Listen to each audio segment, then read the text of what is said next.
Et Jacob sortit de Beersheba et alla vers Haran. Il rencontra le lieu où il passa la nuit, car le soleil s'en allait, et il prit une des pierres du lieu, et il la posa sous sa tête, et se coucha en ce lieu même. Et il rêva. Et voici un échalier dressé vers la terre, sa tête approchant vers les cieux. Et voici des messagers de Dieu montant et descendant sur lui. Et voici Adonai se dressant sur lui, et il dit : C'est moi, Adonai, Dieu d'Abraham ton père et Dieu d'Isaac. La terre sur laquelle tu t'es couché, je te la donne à toi et à ta descendance. Et ta descendance sera comme la poussière de la terre, et tu te répandras vers la mer et vers l'est, et vers le nord et vers le Néguev. Et se béniront en toi toutes les familles de la terre et en ta descendance. Et voici, je suis avec toi, je te garderai partout où tu iras, et je te ferai revenir vers cette terre, car je ne t'abandonnerai pas jusqu'à ce que j'aie accompli ce que je te dis. Et Jacob s'éveilla de son sommeil et il dit : Vraiment, il y a Adonai dans ce lieu, et moi je ne le savais pas. Il fut effrayé et il dit : Qu'il est effrayant ce lieu, car ce n'est rien moins que la maison de Dieu et la porte des cieux. Et Jacob se leva au matin, il prit la pierre qui était sous sa tête, et il la posa en pierre dressée, et il versa l'huile sur sa tête. Il appela ce lieu du nom de maison de El. Mais Luz était le nom de la ville d'autrefois.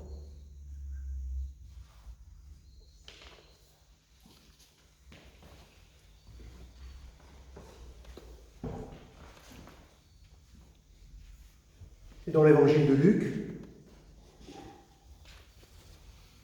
et voici ce même jour, 2 disciples allaient à un village nommé Emmaüs, éloigné de Jérusalem de 60 stades, et ils s'entretenaient de tout ce qui s'était passé. Pendant qu'ils parlaient et discutaient, Jésus s'approcha et fit route avec eux, mais leurs yeux étaient empêchés de le reconnaître. Il leur dit : Quelles sont ces paroles que vous échangez entre vous en marchant ? Et ils s'arrêtèrent, l'air sombre. L'un d'eux, nommé Cléopas, lui répondit : Es-tu le seul qui, séjournant à Jérusalem, ne sache pas ce qui est arrivé ces jours-ci ? Quoi ? Leur dit-il.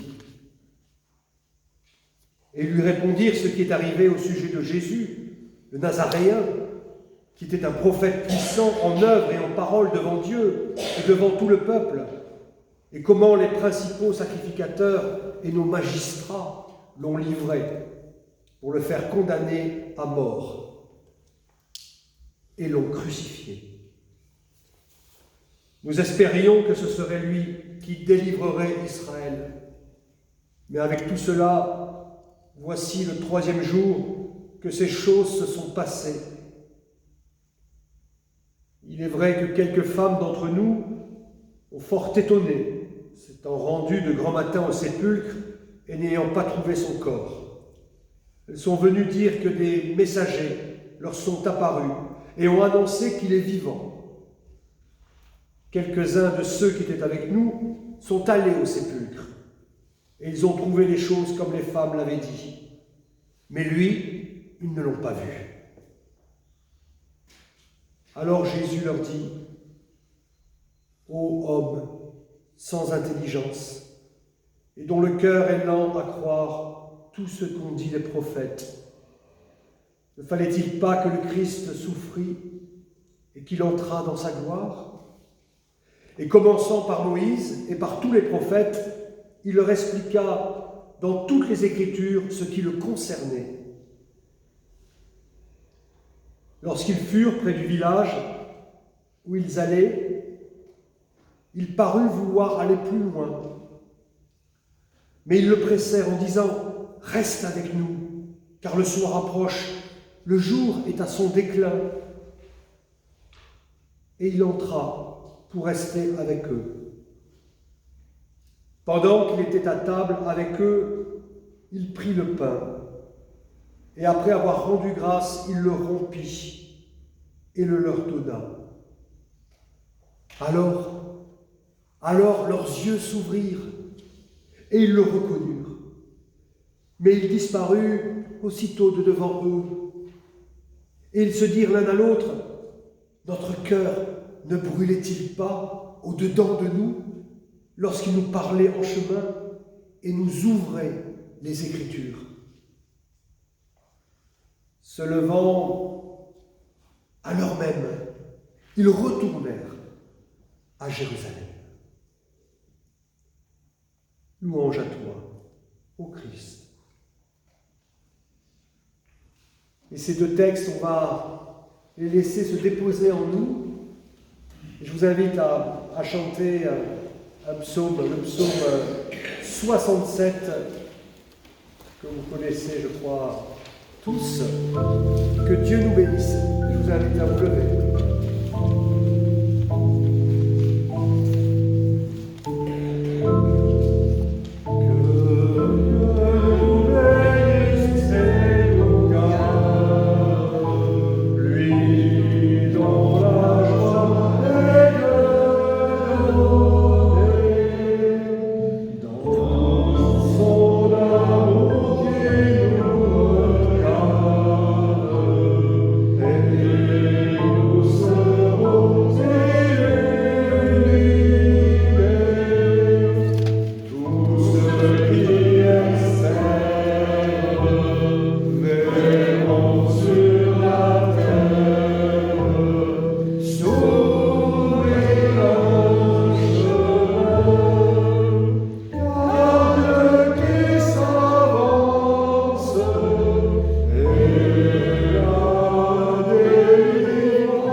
Deux hommes sont en chemin. Ils s'en vont du lieu où ils ont été témoins d'événements tragiques. Qu'est-ce qui aurait pu les retenir là-bas?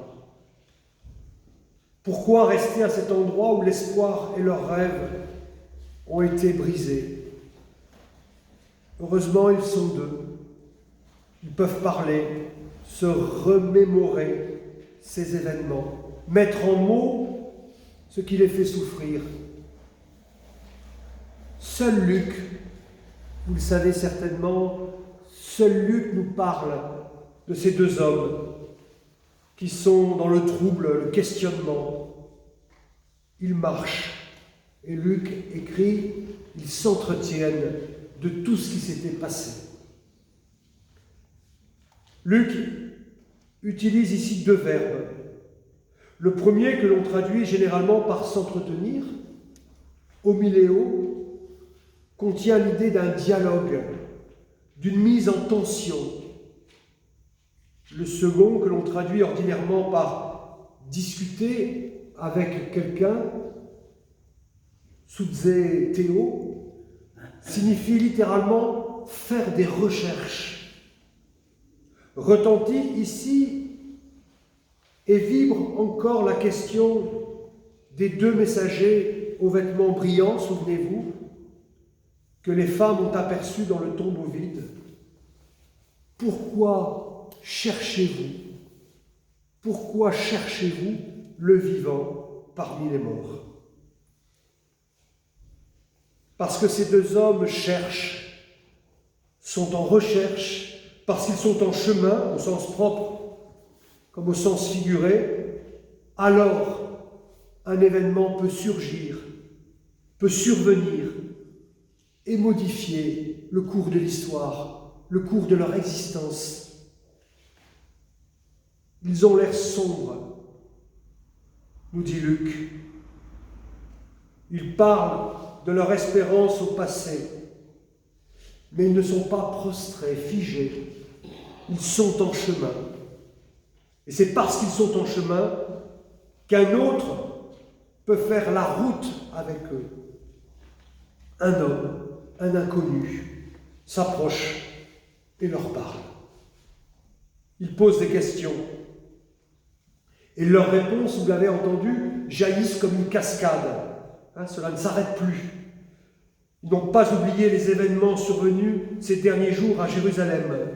Leurs têtes sont pleines de toutes ces pensées, de toute cette agitation. Ils lui racontent tout. Ils lui racontent tout à partir du début. Nous ressentons peut-être comme cela leur fait du bien de pouvoir parler à quelqu'un, à un tiers, à un autre.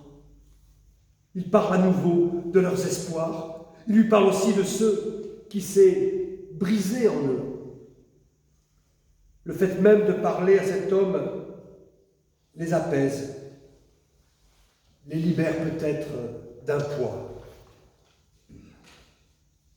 Dans notre monde, il reste trop d'expériences difficiles, douloureuses, qui n'arrivent pas à se dire,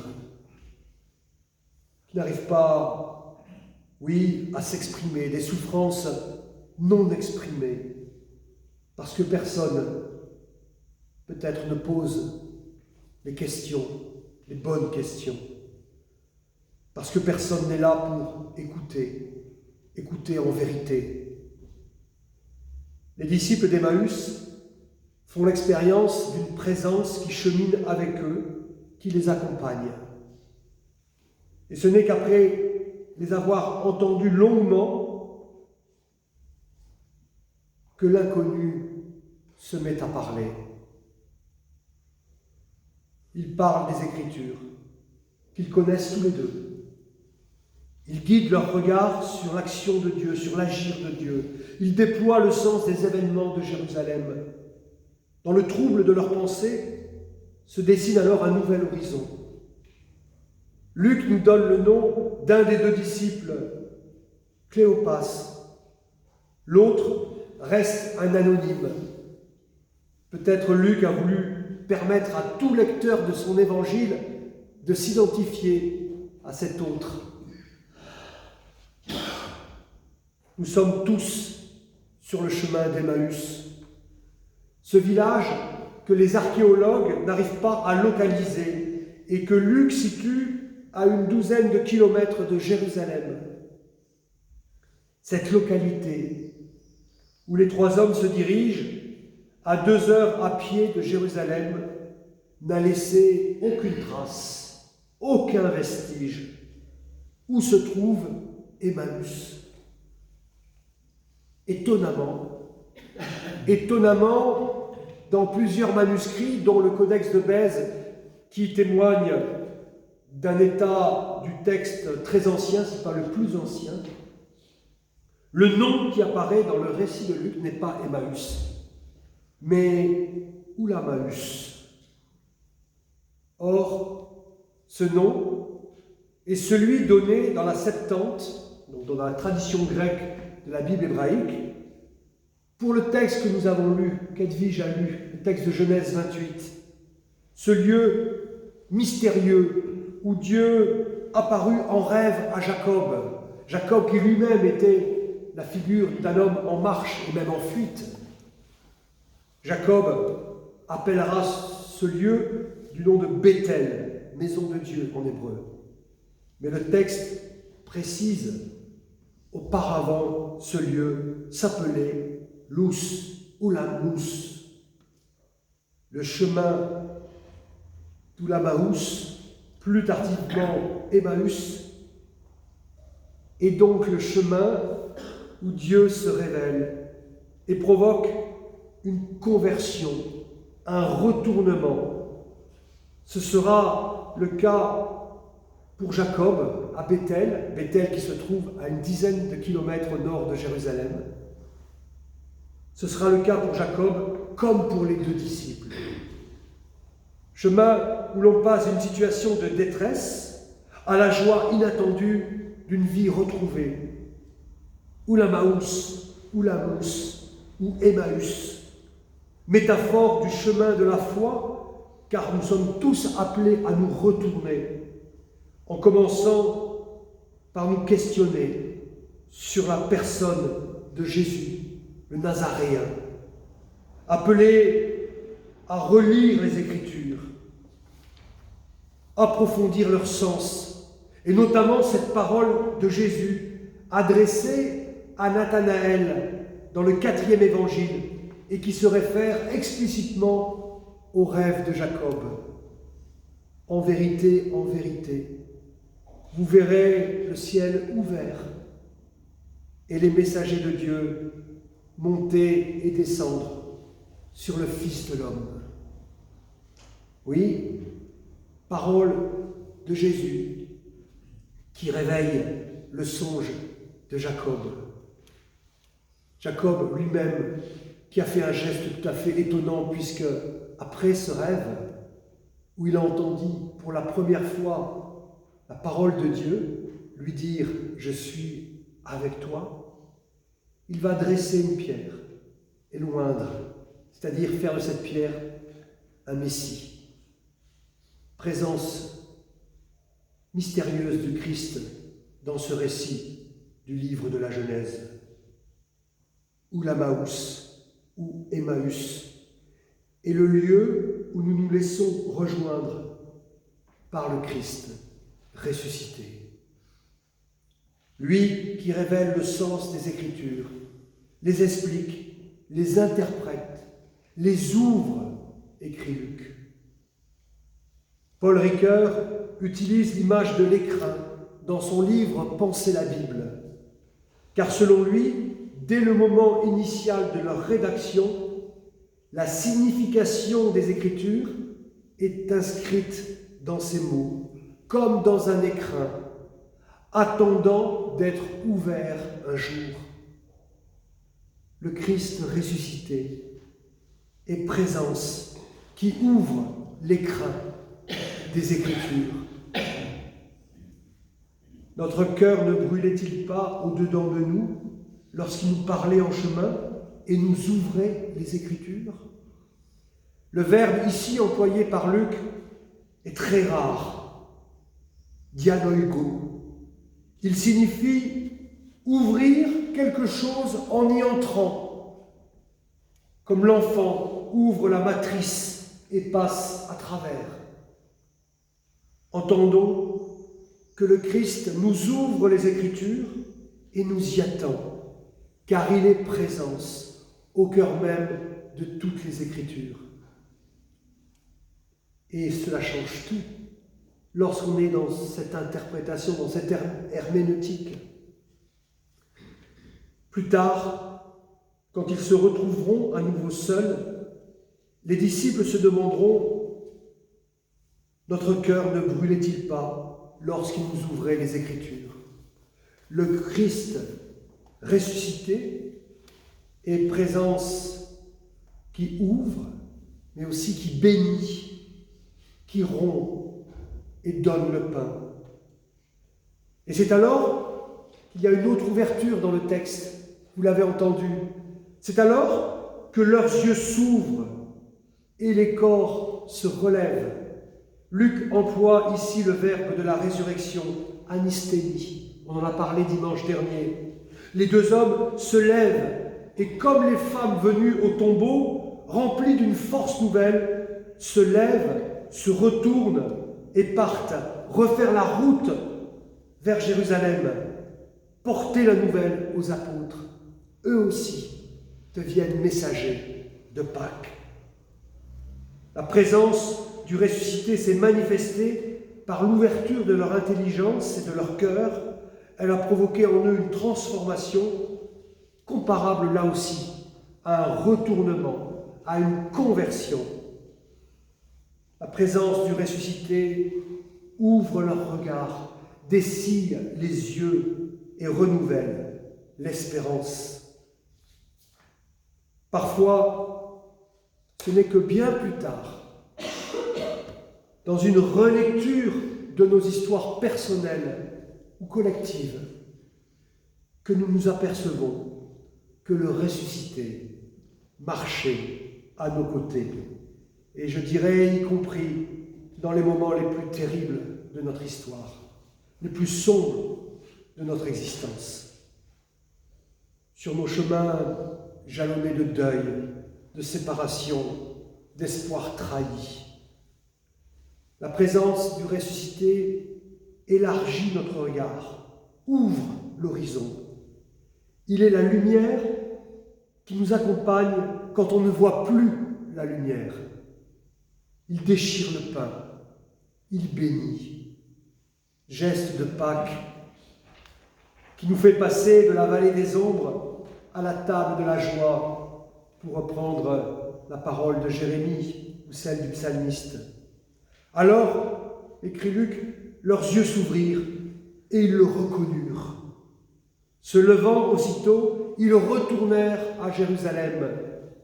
Et sur le chemin d'Emmaüs, échelle horizontale, ils font un aller-retour, comme les messagers, comme les anges, qui montent et descendent dans le rêve de Jacob. Amen.